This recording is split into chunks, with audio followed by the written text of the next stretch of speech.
दोस्तों नमस्कार। अपने अगले वीडियो में अपने पढ़ा था सम विषम भाज्य भाज्य पूर्ण पूर्णांक आदि संख्याओं के बारे में पढ़ा था। आज अपन नेक्स्ट जो टॉपिक लेने वाले हैं वो लेंगे आरोही और अवरोही क्रम में कोई संख्याओं को किस प्रकार से जमाया जाता है वो लेंगे। जैसे कि अपने कल टॉपिक में पढ़ा था अवरोही आरोही अवरोही अवरोही में शब्दों की संख्या 1 2 3 4 इन नाम बड़ा तो संख्या बड़ी से शुरू करना है। आरोही तो छोटा नाम इन तीन ही शब्द है तो छोटा नाम तो छोटे से शुरू करना है। तो कल मैंने नॉर्मल संख्याओं का 0 है 1 है 2 है 3 है 7 है 8 है ऐसी छोटी संख्याओं को जमाने को मैंने सिखाया था कि आरोही और अवरोही में कैसे जमाया जाता है। हालांकि आज अपन कुछ जैसे कि इस प्रकार की संख्याएं आती हैं 1/2 2/3 7/8 5/3 इस प्रकार की संख्याओं को जमाना होता है।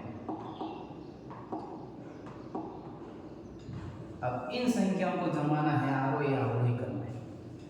हालांकि कुछ जो गणित की पद्धति के हिसाब से 2 का भाग 1 में लो और पॉइंटों में ईश्वर लाओ और फिर इसको पॉइंटों में कौन सी संख्या बड़ी है या कौन सी संख्या छोटी है इस प्रकार से उनको जमाना होता है। लेकिन हालांकि अपन थोड़ा अलग तरीके से करेंगे इस क्वेश्चन को। तो सर्वप्रथम क्या करेंगे, जैसे कि इन दोनों का पता करना है इनमें से छोटी संख्या कौन सी है और बड़ी संख्या कौन सी है। जैसे कि अपने को आरोही क्रम में जमाना है, ठीक है। तो आरोही क्रम में जमाना है, सर्वप्रथम अपन क्या करेंगे, इनको क्रॉस में मल्टीप्लाई ऐसे 3 को 1 से गुणा करिए, कितना हो गया 3, 2 को 2 से करिए, ये हो गया 4। अब आपको दिख रहा है कि यहाँ 3 हो रहा है, इधर 4 हो रहा है। ध्यान से देखना, एक बार अच्छे से समझना कि इधर गुणा करें तो यहाँ 3 हो रहे हैं, इधर करने तो यहाँ कितने हो रहे हैं, इधर हो रहे हैं 3, इधर हो रहे हैं 4। तो बताइए 3 और 4 में से बड़ी कौन सी? यानी ये संख्या यानी 4 बड़ी, इसका मतलब इन दोनों में से ये संख्या बड़ी है, इन दोनों में से ये संख्या बड़ी है। अब देखिए इन दोनों में से पता करना है ये संख्या बड़ी है या वापिस इनको क्रॉस मल्टीपल करो, 8 को 2 से करो, कितने हो गए 16, इधर कर रहे हैं तो 21। बताइए 16 बड़े हैं या 21? इसको इससे कर रहे हैं तो इसका बन रहा है 16, इसको इससे कर रहे हैं तो कितना हो रहा है 21। तो बताइए 16 बड़े या 21? यानी 21 बड़े हैं, यानी इन दोनों में से ये संख्या बड़ी है, ये संख्या बड़ी है।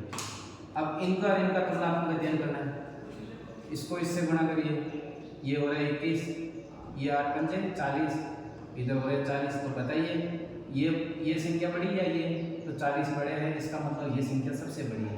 तो सबसे बड़ी यानी अवरोही में जमाना हो तो यानी ये सबसे बड़ी, तो पहले ये आ जाएगी आपके 5/3। इन दोनों में से दूसरे नंबर की बड़ी कौन सी थी, 7/8 यानी 21 वाली, 7/8। इसके बाद में 2/3 और इसके बाद में आपकी 1/2। यानी ये है अब आपका अवरोही क्रम में संख्या प्रति को अपन ऐसे से जमा दिया। यही जैसे कि आरोही में जमाना हो तो सबसे छोटी से छोटी कौन सी हो जाएगी, तो ये हो जाएगी 1/2 2/3 7/8 5/3। तो ये एक कम समय में अच्छे से अपन कर सकते हैं। नहीं तो इसका 2 का भाग 2 पॉइंटों में इसको रहेगा, जैसे भाग नहीं जा रहा है पॉइंट लगा दो और कितनी बार जाएगा 5 बार। इसका 2 इसमें 6 3 18, ये कितना जाएगा 6 बार, पीछे और 2 रह गए,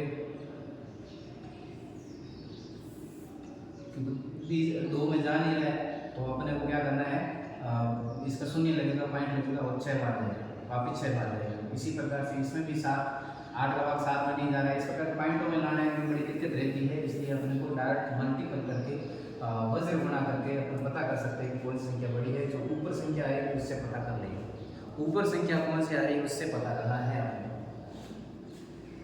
इस प्रकार से कोई भी आपको, जैसे आपने कोई भी बड़ी से बड़ी संख्या ले लें, जैसे कि मान लीजिए 3/4 7/8, इन दोनों में से बड़ी कौन सी है। अब भाग देने की जरूरत नहीं है, डायरेक्ट इनको मल्टीपल करो, 3 से गुणा करो 24, यानी इसके गुणा हो रहे ऊपर आ रहे 24, इसको 4 को 7 से किया 728। बोलिए बड़ी कौन सी, इसमें से बड़ी संख्या कौन सी है, यानी बड़ी संख्या कौन सी है इसमें से? बड़ी संख्या ये होगी, यानी 28 वाली बड़ी है तो ये बड़ा आंसर है।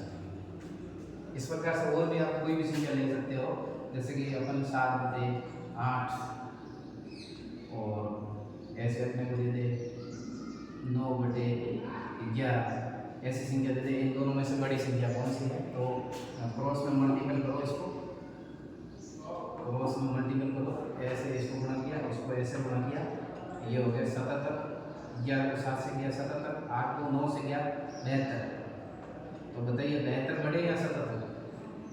यानी 77 बड़े हैं, इसका मतलब ये संख्या बड़ी होगी, ये संख्या बड़ी होगी, ये संख्या बड़ी होगी। इस प्रकार से ये जो अपन बड़ी संख्या को भी हल कर सकते हैं। तो करने का तरीका यही रहेगा कि क्रॉस में मल्टीपल करके ये आप आरोही अवरोही क्रम में बनाने की कोशिश करें, क्योंकि भिन्न वाली संख्या को अपन हल करने जाए भाग में देख करके पता करेंगे तो उसका हल काफ़ी समय ज़्यादा लगेगा, और समय की बचत के लिए वज्र गुणा करके तुम करता आसानी से कर सकते हैं। अभी मैं आपको कुछ एक उदाहरण के तौर पर एक संख्या दे रहा हूँ मैं आपको, जैसे कि 5/8 7/6 इनमें पता करो बड़ी संख्या कौन सी और छोटी संख्या कौन सी, पता करके दिखाओ एक बार। 6 को 5 से करो, 6×5 = 30, इधर हो गए 6×5 = 30, इसको गुणा करने पर यदि इधर हो रहे हैं 30, इसको इससे करने पर 8 × 56। तो बताइए बड़ा कौन सा है इसमें? 56 बड़े 30 बड़े, यदि 56 बड़े हैं, इसका मतलब ये संख्या बड़ी है, ये संख्या बड़ी है। ठीक है, तो आरोही अवरोही क्रम में जमाने का तरीका आपको वज्र बना करके क्रॉस में मल्टीपल करके ही पता करना है, न कि एक संख्या का छोड़ नीचे वाले का भाग दे करके पॉइंट में इसको लाने की जरूरत है नहीं।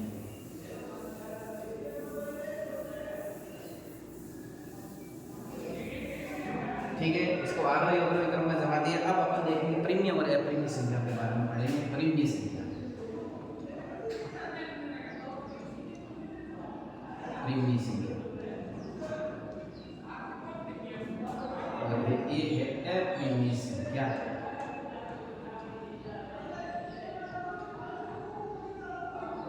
अपरिमेय संख्या, परिमेय संख्या की एक आप नॉर्मली परिभाषा लिख लीजिए, वे संख्याएं जिसको P/Q के रूप में आप व्यक्त कर सकते हैं, वे संख्याएं जिनको अपन P/Q के रूप में लिख सकते हैं,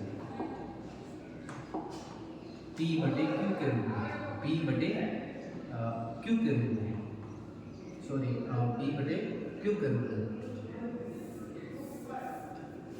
P/Q के रूप में आप व्यक्त कर सकते हैं। और हमेशा Q बराबर नॉट इक्वल टू 0 नहीं होना चाहिए, यानी यहाँ नीचे बटे में 0 नहीं लिखना है, बटे में 0 नहीं लिखना है, बटे वाली 0 संख्या नहीं होनी चाहिए। ठीक है, जिस संख्या को अपन P/Q के रूप में व्यक्त करें वो संख्या क्या कहलाती है? परिमेय संख्या कहलाती है। जैसे कि आपको भी उदाहरण ले लो, 2/3 ये परिमेय संख्या है, 7/4 ये परिमेय संख्या है, -1/2 परिमेय संख्या है। ऐसे आप बहुत सारी संख्याओं को ले सकते हो, ये सब संख्या क्या कहलाती है? परिमेय संख्या कहलाती है। अपरिमेय संख्या उसे कहते हैं ऐसी संख्याएं जिसको P/Q के रूप में व्यक्त नहीं किया जा सकता। जैसे कि अपन कोई भी संकेत, जैसे पाई का मान है, पाई है वो अपरिमेय संख्या है। अंडरूट की जैसे कि संख्या है 3 है, अंडरूट 2 है, इस प्रकार की संख्या है वो क्या कहलाती है? अपरिमेय संख्या कहलाती है। लेकिन एक विशेष बात आप ध्यान रखना, जैसे कि मैं अंडरूट की संख्या एक को आपको देता हूँ, जैसे कि 25, वो परिमेय संख्या है, अपरिमेय संख्या बताइए अंडरूट में है और 25 लिखा हुआ है, यह है परिमेय संख्या है, ये परिमेय संख्या है, न कि अपरिमेय। क्यों? क्योंकि 25 का अपन वर्गमूल निकाल सकते हैं, इसका वर्गमूल निकलेगा तो आंसर आएगा 5। बोलो 5 क्या है? 5 है परिमेय संख्या, क्योंकि इसको P/Q के रूप में लिख सकते हैं, यानी P का मान P माने और बटे में 1 लिख देते हो गया ना, P/Q यानी 5/1, यानी ये सब, यानी कोई भी नॉर्मल संख्या 2 है, 3 है, 4 है, 7 है, ये सब परिमेय संख्या है। क्योंकि इनके बटे में अपन 1 लिख सकते हैं और भी कोई संख्या लिख सकते हैं। यदि नॉर्मली संख्या हो, अंडरूट के अलावा सांकेतिक जैसे पाई के अलावा कोई भी संख्या है, वो सब संख्या क्या कहलाती है? परिमेय संख्या कहलाती है, जिनको अपन p/q के रूप में लिख सकते हैं। और अपरिमेय संख्या अंडरूट के अंदर होगी जिसका वर्गमूल नहीं निकले। अब जैसे कि इसका 3 का वर्गमूल पूरा पूरा नहीं निकलेगा, पॉइंट ऑफ आंसर आएगा, इसलिए ये अपरिमेय संख्या है। 2 का वर्गमूल निकाल तो सकते हैं लेकिन पॉइंट ऑफ आंसर आएगा, इसलिए ये सब क्या है? अपरिमेय संख्या है। जैसे इसका भी वर्गमूल निकाल रहे हैं लेकिन पॉइंट ऑफ आंसर नहीं आ रहा है, साधारण संख्या में आंसर आ रहा है, तो ये क्या कहलाती है? अपरिमेय संख्या कहलाती है। एक बार अच्छे से आप वापस समझ लो। यानी परिमेय संख्या का मतलब होता है ऐसी संख्या जिसको p/q के रूप में लिख सकते हैं। जैसे नॉर्मल कोई संख्या आ गई, वो है, ऐसे बहुत सारी बटा-बटी में कोई दे दे, तो ये भी परिमेय संख्या, ये भी परिमेय संख्या है। और भी आपका 3/7 है, ये भी परिमेय, 3/4 है, ऐसे कोई भी संख्या परिमेय संख्या है। लेकिन अंडरूट के अंदर कोई संख्या हो जिसका वर्गमूल नहीं निकले, वर्गमूल नहीं निकले, यदि निकले तो भी पॉइंट ऑफ आंसर आए, तो वो क्या कहलाती है? अपरिमेय संख्या कहलाती है। तो आपको अच्छे से, आई होप, मैं मानता हूँ कि आपको अच्छे से समझ में आ गया परिमेय और अपरिमेय संख्या। अब इससे आप आगे नेक्स्ट बढ़ते हैं।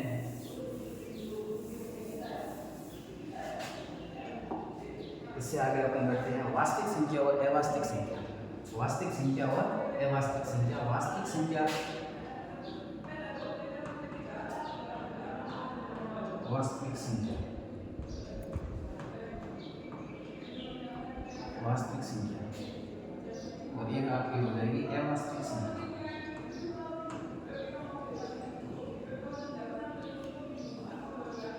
वास्तविक संख्या और अवास्तविक संख्या।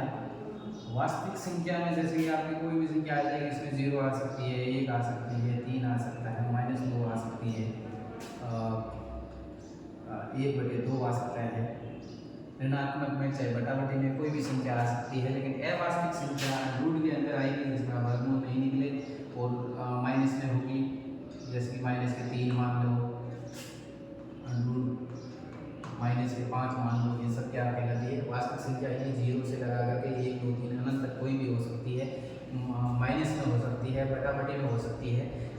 आप अच्छे से इस प्रकार समझ सकते हो। वास्तविक संख्या का मतलब होता है 0 से लगाकर अनंत तक, चाहे वो बटा-बटी में हो, चाहे ऋणात्मक हो, वो सब संख्या वास्तविक कहलाती है। और अवास्तविक संख्या जैसे अंडरूट के अंदर हो, जिसका वर्गमूल नहीं निकले, माइनस में हो, वो क्या कहलाती है? अवास्तविक संख्या कहलाती है। तो आपको समझ में आ गया होगा वास्तविक संख्या और अवास्तविक संख्या को अच्छे से। इसके अलावा अपन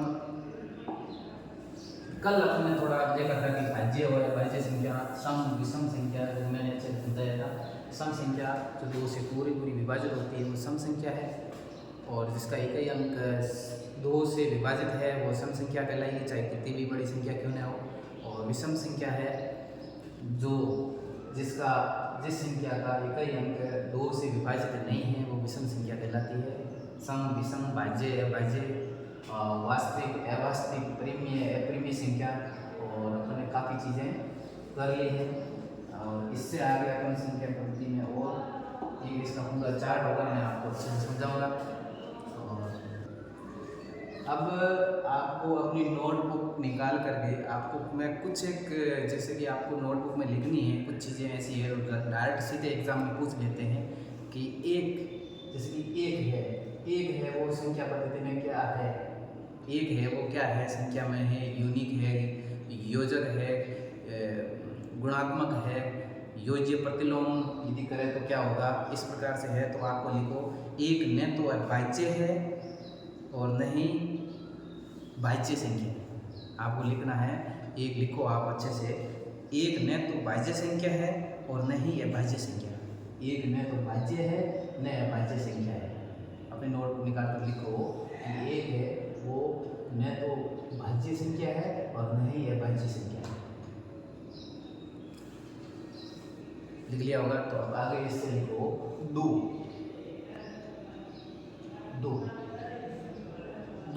सबसे छोटी अभाज्य संख्या है। दो सबसे छोटी अभाज्य संख्या है। कभी कभार सीधे एग्जाम पूछ सकते हैं कि वैसे तो दे देंगे उसमें से 2, 4, 7 जैसे कुछ भी संख्या देते हैं कि सबसे छोटी अभाज्य संख्या कौन सी है, तो आपको बताना है सबसे छोटी अभाज्य संख्या कौन सी है। 2 है वो सबसे छोटी अभाज्य संख्या है। और इससे आगे लिखो 2 एकमात्र ऐसी सम संख्या है जो रूट संख्या भी है। 2 एकमात्र ऐसी सम संख्या है जो रूट संख्या भी है। 2 है वो एकमात्र ऐसी सम संख्या है जो रूट संख्या भी है। 2 एकमात्र ऐसी सम संख्या है जो रूट संख्या भी है।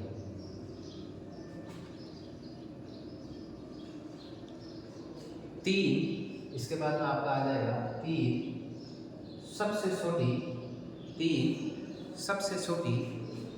विषम अभाज्य संख्या है। 3 सबसे छोटी विषम अभाज्य संख्या है। इसके बाद में आपका आ जाएगा 4 सबसे छोटी भाज्य संख्या है। 4 सबसे छोटी भाज्य संख्या है। 4 सबसे छोटी भाज्य संख्या है। इसके बाद हम डायरेक्ट सीधे लेना 9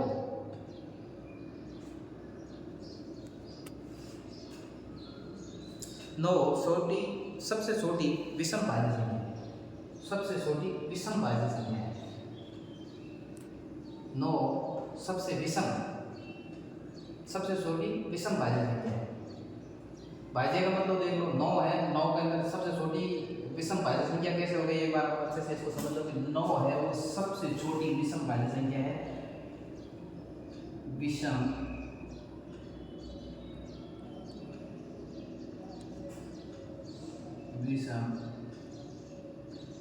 भाज्य संख्या,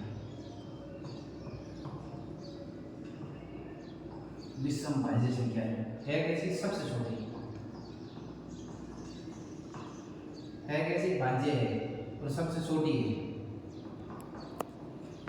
सबसे छोटी कैसे, जैसे कि आप काउंटिंग करो 1 2 3 4 5 6 7 8 और 9।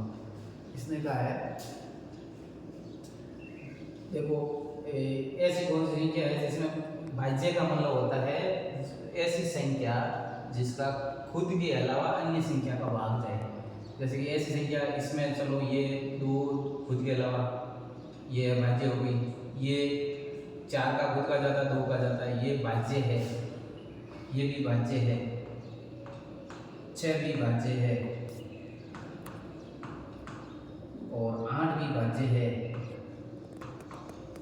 कैसे, इसमें 2 का 4 का जाता है, खुद 8 का जाता है, इसमें 2 का जाता है, 3 का जाता है, 6 में इसमें 2 का जाता है और 4 का खुद का जाता है। और 9 भी भाज्य है। 9 भी क्या है, भाज्य है, लेकिन 9 के अंदर किसका जाता है, 2 का नहीं जाता है, 3 का जाता है और 9 खुद का जाता है। खुद के अलावा किसका जा रहा है, 3 का जा रहा है। लेकिन ये भाज्य संख्या, ये भी भाज्य संख्या, ये भी भाज्य संख्या, लेकिन ये वाली सब सम संख्या है, सम भाज्य है। ये भी क्या है, सम भाज्य है, ये भी क्या है, सम भाज्य है। और ये क्या है, 9 है वो विषम भाज्य है। इसीलिए अपन ने लिखा है कि विषम सबसे छोटी है। इससे आगे कोई भी देखो विषम संख्या है लेकिन भाज्य नहीं है। ये 3 है विषम है लेकिन भाज्य नहीं है, खुद गई है, भाज्य हो गई। ये 5 है, खुद के अलावा किसी का नहीं जाता। 7 है, खुद के अलावा किसी का नहीं जाता। इसलिए इसमें खुद के अलावा 3 का जाता है। ये भाज्य संख्या है लेकिन कैसी है, विषम भाज्य संख्या है। इसलिए 9 है और सबसे छोटी विषम भाज्य संख्या 9 है। एक है जो अपन ने अभी लिखवाया था, एक है वो यूनिक है, अलग है, ये न तो विषम है न सम है। और 2 है वो आपका एकमात्र सम संख्या जो रूट संख्या है। 3 है एकमात्र जो आपकी विषम संख्या है, सबसे छोटी विषम संख्या है तो ये हो जाएगी। और इस प्रकार 4 है और 9 है, मैंने अलग अलग आपको अच्छे से लिखवा दिया था, तो आपको समझ में आ गया होगा कि विषम भाज्य संख्या किस टाइप से बनाती है। इससे आगे नेक्स्ट आगे लिखो आप बोर्ड में।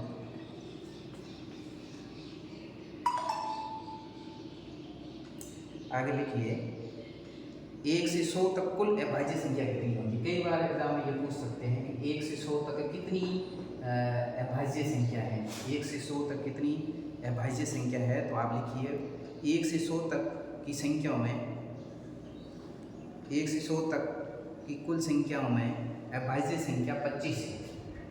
1 से 100 तक की अभाज्य संख्याओं में कितनी है अभाज्य संख्या? 1 से लगा करके 100 तक अभाज्य संख्या कितनी है? 25। अब आपको अभाज्य संख्या का मतलब कैसे पता करना?